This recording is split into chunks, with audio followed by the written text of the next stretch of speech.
ए मलिनिया कहाँ रहेली मैया बताई दे तू।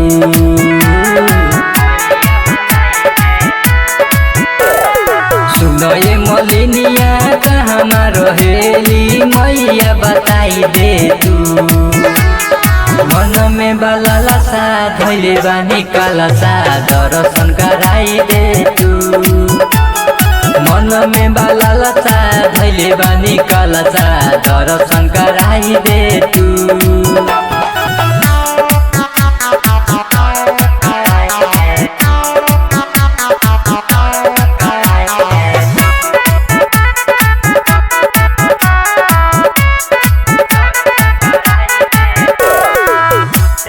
तने तू कह दे मालिन हम पे उपकार हो।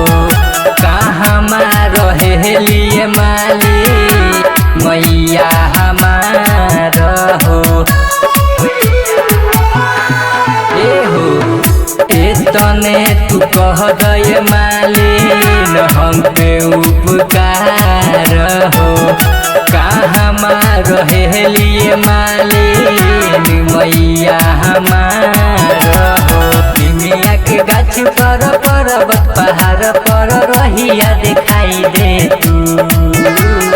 मन में बाला सा धैले बानी काला सा दर्शन कराई दे तू। मन में बाला सा धैले बानी काला सा दर्शन कराई दे तू।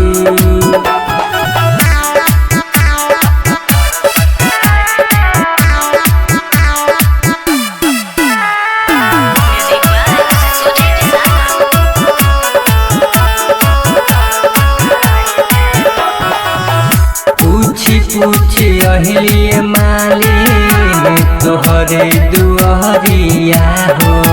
मिथले समहजिक मालिन करे कल जोरिया हो।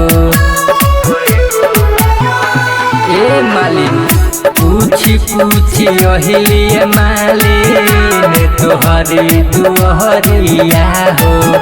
के राजू मालिन तोहसे करे कल जोरिया हो।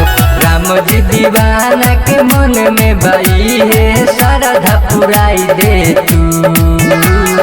मन में बाला सा धैले बानी काला सा दर्शन कराई दे तू।